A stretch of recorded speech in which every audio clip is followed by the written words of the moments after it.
The robe was hers. Emma knew at the moment she saw the soft blue silk swaying on the balcony rail, drying in the afternoon sun like it belonged there. Her heart dropped before her briefcase hit the floor. The house smelled wrong, lavender and another woman's perfume tangled together. Somewhere inside, laughter floated out, slow and unbothered. Not Mark's usual laugh. A woman's. A familiar one.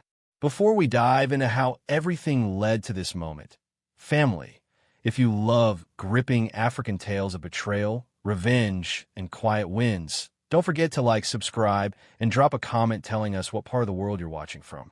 Now, let's go back to where it all truly began. Emma Carter and Sophie Lane were the kind of friends people admired from afar. They met years ago at a women's leadership conference in Lagos. Two ambitious women sharing coffee, business cards, and big dreams. Emma had been warm from the start, the kind of woman who listened fully, laughed easily, and remembered small details. Sophie, sharp-tongued and stylish, admired Emma instantly. Or so it seemed. From the outside, their friendship looked solid. Sunday brunches, late-night phone calls, matching dresses at weddings. Sophie was always the loudest cheerleader in Emma's corner, especially when it came to Emma's marriage to Mark Carter. See marriage done right, Sophie would say, lifting her glass whenever Mark joined them. My friend here married well. And Emma believed her. Emma's life, while not perfect, was steady. She worked as a senior operations manager for a regional logistics firm. Long hours, yes, but rewarding. Her marriage to Mark wasn't the fairy tale people imagined, but it was rooted in partnership. They argued, they compromised, they grew. Mark ran a small but growing import business, and Emma's structure and emotional grounding had helped stabilize his ambitions more times than he liked to admit. Their home reflected that balance. Clean but lived in. Quiet laughter. Shared routines. Sunday mornings with gospel music humming low while Emma planned the week ahead. Sophie, on the other hand, lived loudly and alone. She bounced between jobs, always blaming toxic bosses or jealous colleagues. Relationships came and went in fast, dramatic bursts. Men were either intimidated by strong women or emotionally unavailable, never just incompatible. At 35, Sophie felt behind, though she'd never say it out loud. But comparison is a quiet poison. Each visit to Emma's home fed it. Sophie noticed everything. The way Mark automatically poured Emma water before serving himself. How Emma spoke confidently about work. Her opinions respected even by men in the room. How bills were paid on time. How arguments ended in conversation instead of slammed doors. Sophie smiled through it all. She complimented Emma's home, borrowed her clothes, asked questions about her routines. But inside, something ugly grew. Not hatred, not yet. Envy dressed up as admiration. Why her? Sophie often wondered. Why does everything work out so neatly for Emma? And worse, Emma never seemed to notice Sophie's restlessness. Never saw the silent tally Sophie kept of everything Emma had, and she didn't. To Sophie, Emma's happiness felt undeserved, accidental, fragile, and Sophie had always believed fragile things were meant to be tested. The first crack in Emma's marriage was small, almost harmless. Mark forgot an anniversary dinner. He had been stressed, customs delays, a stalled shipment, money tied up overseas. Emma understood that. Still, the disappointment sat heavy in her chest when she dressed up, waited, and watched the clock slide past 9. When Mark finally came home, apologetic but defensive, they argued. Quietly, tiredly, nothing dramatic. The next morning, Emma called Sophie. I know it's silly, Emma said, pacing the kitchen. It's just, I felt invisible. Sophie listened closely, lips pressed together. This was new. Emma rarely complained about Mark. Sophie hummed. You know, Emma, sometimes men get comfortable when women are too understanding. Emma paused. What do you mean? Sophie chose her words carefully, like a tailor measuring cloth. I mean you're always making excuses for him. Always being the bigger person. Men like Mark? They start to think you'll always be there, no matter what. Emma frowned. I don't want to fight over small things. That's the problem, Sophie said softly. You're swallowing things that shouldn't be swallowed. It sounded reasonable, empowering even. So when Mark came home late again the next week, Emma didn't smooth it over. She withdrew, gave shorter answers, let the silence sit. Mark noticed. "What's wrong with you lately?" he asked one night. Emma shrugged. "Nothing." Sophie's voice echoed in her head. Let him feel it. Each misunderstanding that followed, missed calls, unshared plans, tired impatience, became fuel Sophie eagerly poured on. When Emma said, "Maybe Mark is just stressed," Sophie replied, "or maybe he doesn't value you the way he should." When Emma said, "We should talk this through," Sophie countered, "Talking hasn't changed anything so far, has it?" Slowly, subtly, Sophie reframed every flaw as disrespect, every oversight as intention. She encouraged Emma to confide more, complain more, but communicate less with Mark. "Don't tell him everything," Sophie advised one afternoon as they sat in traffic. "Men don't handle confrontation well. Observe first. Pull back. Protect your heart." Emma trusted Sophie. Why wouldn't she? This was her closest friend. The woman who had held her hand through work stress and family losses. The woman who claimed to want the best for her. Emma didn't see how Sophie's eyes lit up each time she mentioned distance. Didn't notice the satisfaction beneath the concern. At home, Mark felt the shift immediately. Emma was still kind, but colder. Still present, but guarded.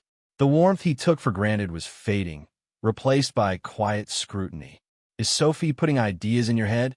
he asked once, half joking. Emma laughed it off. Of course not. But Sophie was. With every conversation, she painted Mark as careless, selfish, a man who needed to be checked before he strayed. And in the most twisted irony of all, Sophie positioned herself as the only safe place Emma could turn. "Whatever happens," Sophie would say, squeezing her hand, "I'm on your side." Emma believed her. She had no idea that the woman holding the match was also pointing at the fire and smiling. If you're ready to see how trust turns into betrayal and silence becomes strength, stay with this story. Because the fall hasn't even begun yet. The distance between Emma and Mark did not arrive loudly. It crept in, quiet as dusk. Emma began changing in ways Mark couldn't name, but could feel. She stopped calling during the day. Stopped sharing small wins or frustrations from work. When he spoke, she listened with politeness instead of interest, nodding instead of engaging. At first, Mark blamed himself. He tried to fix things the only way he knew how, working harder, longer hours, bigger plans. If he could just secure the next shipment, the next contract, things would settle. He didn't realize that every hour he stayed away fed the very narrative Sophie had planted in Emma's mind. He'd choose his work over you. If you weren't carrying this marriage, it would collapse. You deserve to be chased too. Emma replayed those words whenever Mark came home late. She stopped asking questions, stopped cooking his favorite meals. When he reached for her at night, she turned away under the excuse of exhaustion. Mark noticed. Of course he did. "What's going on, Emma?" he asked one evening, frustration finally breaking through. "You're here, but you're not here." Emma hesitated. The old Emma would have talked, explained, sought peace. But Sophie's voice had been clear that morning. "Don't explain yourself. Let him figure it out." Men respect silence more than words. "I'm just tired," Emma replied flatly. Mark exhaled sharply. "You've been tired for weeks." Silence stretched between them, thick and unresolved. That silence became their language. Emma began spending more time with Sophie, lunches that ran long, evenings that drifted into night. Sophie encouraged it. "You need space," she insisted. "Distance gives clarity." In reality, Sophie was studying the cracks she'd helped create. She noticed how Mark now complained openly, how lonely he felt, how Emma had changed. Sophie listened with the same attentiveness she once gave Emma, but this time with intention. Because Sophie had already moved closer to Mark than Emma realized. At first, it was innocent enough. Sophie stopped by occasionally when Emma was at work, claiming she needed to drop something off. Mark welcomed the company. Conversation that flowed without tension, laughter that didn't require effort. Sophie was careful.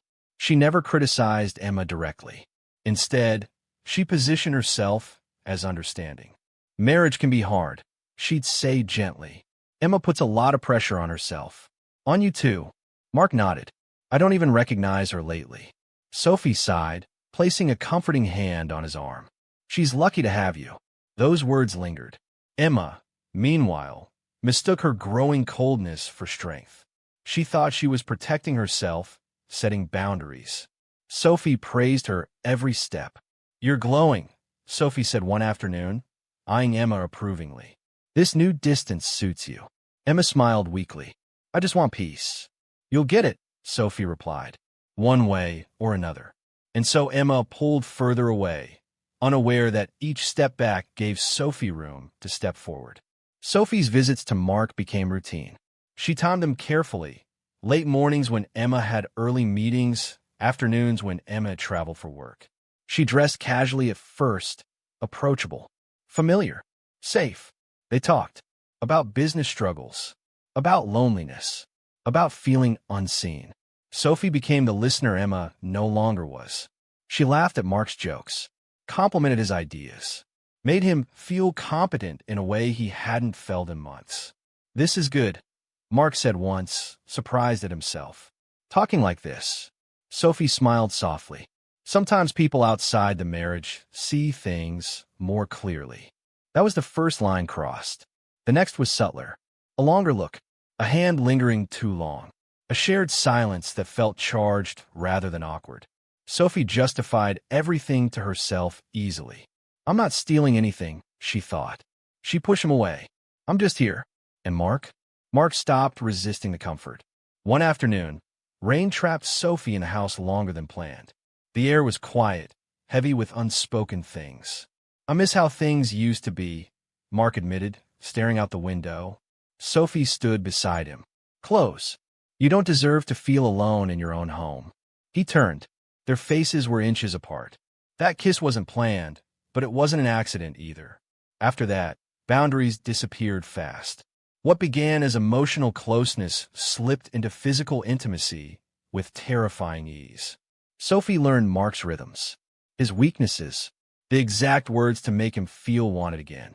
And she took everything Emma had once offered, without the weight of responsibility. They were careful at first. Sophie erased messages. Mark cleaned up evidence. They laughed about close calls, about how oblivious Emma seemed. She trusts you completely, Mark said once. Sophie smiled. That's what friends are for. The affair deepened, fed by secrecy and ego. Sophie began arriving earlier, staying longer. She cooked in Emma's kitchen, wore Emma's slippers, slept in Emma's bed while Emma was away working to support the very life Sophie was slowly occupying. The boldness shocked even Sophie sometimes, but Mark never stopped her. In fact, he encouraged it. She's always gone anyway, he said dismissively one afternoon. This house feels empty without you. That sentence settled into Sophie's bones like victory. Meanwhile, Emma sensed something but couldn't name it. The house felt colder. Mark's irritation sharper. Sophie's advice stranger. Whenever Emma mentioned trying to reconnect with Mark, Sophie discouraged it. Not yet, she'd say. Let him miss you more. And Emma listened.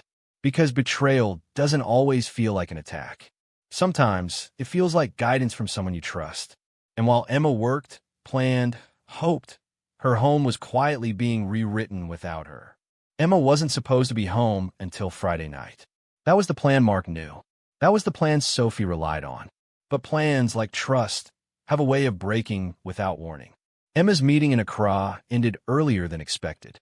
The promotion she'd been quietly working toward for over a year finally came through. Regional director.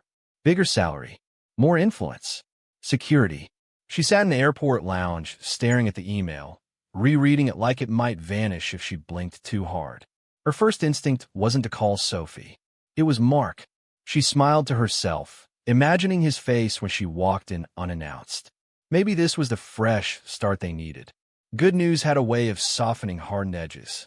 Emma decided to surprise him. The drive home felt lighter than it had in months. She rolled down the windows, letting warm air whip through her hair. She even rehearsed what she'd say. I know things have been strange lately, but I got promoted. The gate creaked open as usual. Nothing looked out of place until she stepped onto the balcony. That's when she saw it. A familiar dress. Not hers. Dark red. Short. Sophie's. It hung casually over the railing, drying like it belonged there. Like it had always been part of the house. Emma froze. Her briefcase slipped from her fingers and hit the tiled floor with a dull thud. Her chest tightened, breath shallow, heart suddenly loud in her ears. No, she thought. This doesn't mean anything. She forced herself forward, noticing things she'd ignored before. A second pair of sandals by the door. A different scent in the air, sweet, floral, unmistakably Sophie's perfume layered over Emma's lavender candles. Her hands trembled as she unlocked the door. Laughter drifted from inside. Not Mark's work laugh. Not polite conversation. Comfortable laughter. The kind that comes from familiarity. Emma stepped in slowly, like the house might shatter if she moved too fast. Her living room looked occupied. Not messy. Not chaotic. Occupied. Throw pillows rearranged. A half-empty mug on the coffee table. Sophie's favorite mug. The television playing softly. Shoes kicked off casually near the couch. Then she saw her. Sophie. Lounging. Relaxed. Wearing Emma's robe. Emma's robe. The one Mark bought her on their 3rd anniversary. Sophie sat cross-legged on the couch, scrolling through her phone like she owned the space. Like she'd been there all day. Like this was normal. Emma's mind screamed before her voice did. Sophie. The name cracked in the air. Sophie looked up slowly and smiled. Not startled. Not guilty. Amused. Oh, Sophie said lazily. You're back early. Time bent in that moment. Emma stood by the door, promotion forgotten, reality tilting. Her eyes flicked around the room again, desperately searching for logic. Why are you here? Emma asked, her voice calm in a way that surprised even her. Before Sophie could answer, Mark walked out of the bedroom. Shirtless. Annoyed. He stopped when he saw Emma, his expression twisting, not with shame, but irritation. What are you doing home? He snapped. That was when something inside Emma broke cleanly. Not shattered. Broke. What am I doing home? She repeated softly. I live here. Sophie chuckled, adjusting the robe tighter around her body. Mark, relax. She probably came for something. Emma's gaze locked onto Sophie now. Take that off, she said quietly. That's mine. Sophie raised an eyebrow. Is it? She asked mockingly. You haven't worn it in ages. Mark sighed loudly, rubbing his temples. Can we not do this right now? Emma stared at him, disbelief blooming into clarity. You're angry with me? She asked. I'll walk into my house and find my friend wearing my clothes. And you're irritated? Mark scoffed. You always make things dramatic. That sentence hurt more than the sight. Sophie stood up slowly, deliberately. She walked across the room barefoot, Emma's slippers on her feet, and stopped inches from Emma. You left, Sophie said casually. Emotionally. Physically. You created space. Emma laughed once. A hollow sound. So you filled it. With permission, Sophie replied, glancing at Mark. Mark didn't deny it. Instead, he folded his arms. Honestly, Emma, you've been checked out for months. Sophie understands me. She listens. Emma's hands clenched at her sides. She's my friend. Sophie smiled wider. Were. Mark gestured toward the hallway. Look, this isn't the time. Sophie's staying here tonight. The words landed like a slap. In my bed? Emma asked. Yes, Mark said bluntly. The master bedroom. Sophie leaned closer, her voice a whisper only Emma could hear. You should have guarded what you valued. Emma looked at them, really looked, at Sophie's smug satisfaction, at Mark's cold dismissal, and she understood something devastatingly clear. This wasn't a mistake. It was a choice. I see, Emma said finally. She walked past them without another word, down the hallway that suddenly felt foreign. She packed quietly, documents, passport, laptop, essentials. No tears. No screaming. Mark watched from the doorway, arms crossed. You'll cool off, he said. You always do. Emma zipped her bag. She paused at the door, turning back once. You've mistaken my patience for weakness, she said calmly. That's on you.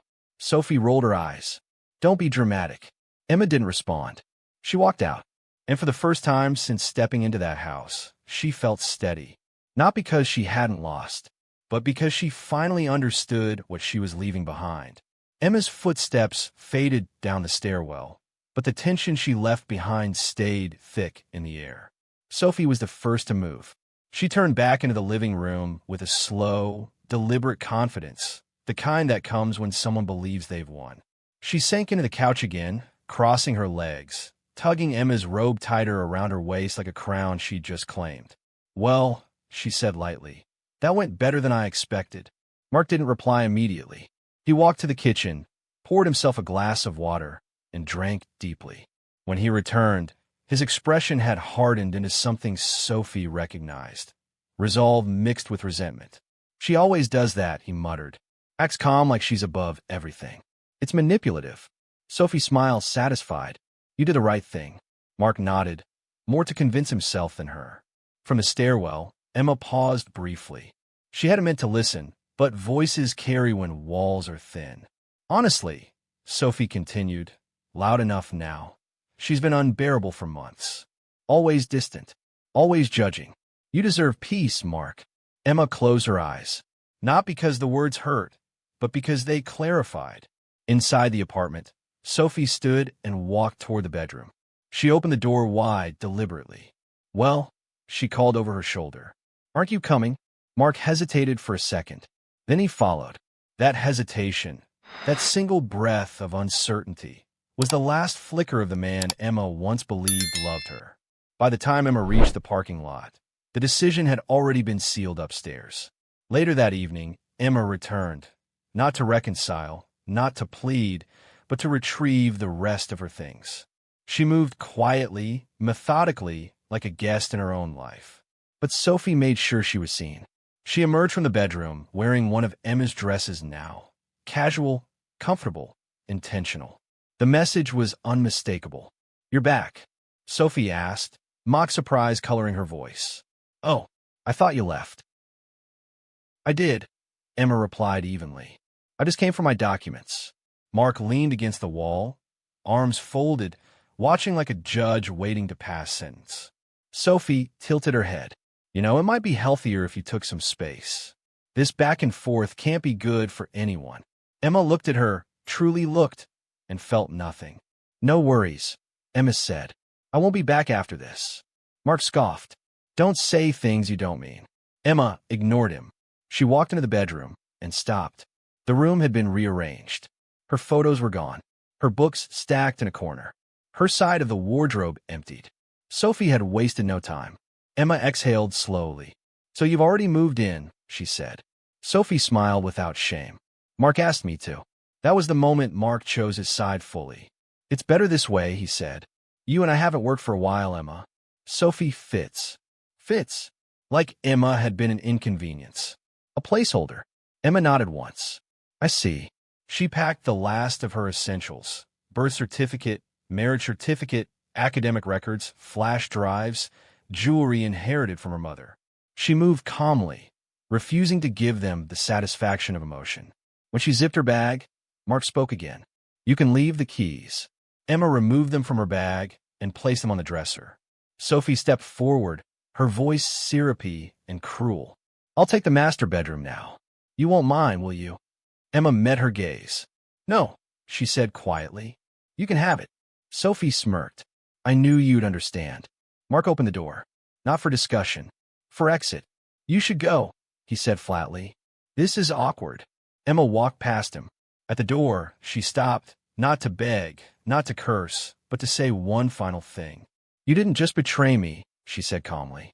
"You underestimated me." Mark laughed dismissively. "You'll be back." Emma didn't respond. She stepped out. That night, Emma slept on the couch of a colleague she barely knew well enough to call a friend. She didn't cry, not because she wasn't hurt, but because shock had numbed everything. In the dark, she replayed the scenes again and again. Sophie in her robe, Mark's irritation, the way the house had already erased her. By morning, the numbness gave way to clarity. Emma sat up, reached for her phone, and began making calls. Not emotional calls, strategic ones. First, her lawyer, then her HR director, then her bank. She moved like someone stepping out of a burning building, focused only on what could be saved. Within hours, she had secured her accounts, changed passwords, redirected mail, and documented everything. Screenshots, dates, conversations. She didn't confront. She didn't warn. She understood now. Closure wasn't owed to people who had already discarded her. At work, Emma poured herself into her new role. The promotion she'd earned wasn't symbolic. It was transformational. New authority, new respect, new doors. Colleagues noticed the change immediately. She was sharper, quieter, unshakable. At night, when loneliness crept in, Emma didn't call Sophie, didn't stalk Mark's page, didn't ask mutual friends for updates. She let silence do its work. Mark, meanwhile, waited. Days passed, then a week. Emma didn't call, didn't text, didn't show up angry or apologetic like she had in past disagreements. "This is new," he muttered one evening, watching Sophie cook in Emma's kitchen. "She's probably trying to prove a point," Sophie said dismissively. "She always cools off." But a small seed of unease crept in. Emma wasn't reacting the way betrayal stories usually went. She wasn't begging. She wasn't negotiating. She wasn't visible at all. That scared him. Emma, on the other hand, felt something unexpected settle into her bones. Relief. For the first time in years, she wasn't carrying anyone emotionally. She wasn't fixing, compensating, or shrinking herself to keep peace. She had left without a fight, not because she was weak, but because she finally understood her worth. And while Mark and Sophie celebrated their stolen comfort, neither noticed the quiet power of a woman who walked away without looking back. Mark expected Emma to return. At first, it was confidence. Then it became assumption. Finally, it curdled into denial. She had always come back before. After arguments, after cold silences, after disappointments he never properly apologized for. Emma was reliable like that. Predictable. Patient. So when a courier arrived one Tuesday morning with a thick envelope addressed to him, Mark barely glanced at it. Until he opened it. Divorce petition. Grounds, adultery, and abandonment. His hand shook. Sophie watched from the doorway, her face tightening. "What is it?" Mark didn't answer.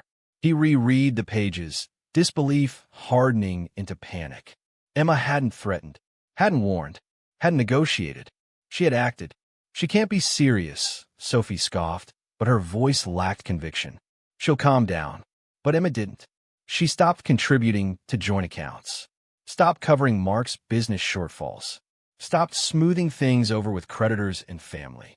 Without Emma's quiet systems, Mark's life began to unravel fast. Shipments delayed because paperwork wasn't filed correctly. Suppliers demanded payments Emma used to manage. Bills stacked up unanswered. Sophie, who had once praised Mark's ambition, grew impatient with his stress. "You're always angry lately," she complained. "You weren't like this before." Mark snapped back. Because before, Emma handled everything. The words hung there, too honest to be taken back. That was when Sophie began to understand something she'd ignored in her hunger to win. Emma hadn't just been a wife. She had been the foundation. Meanwhile, Emma flourished. Her new role consumed her in the best way. She traveled, led teams, made decisions that shifted entire operations. People listened when she spoke. Doors opened without her needing to knock twice. She moved into a smaller apartment closer to work. Clean, quiet, entirely hers. On weekends, she rediscovered things she'd abandoned for marriage. Long walks, journaling, painting. She slept deeply, laughed freely. Her eyes grew brighter. Mutual friends noticed. "She seems different," someone said. "Lighter," another added. Like she finally chose herself.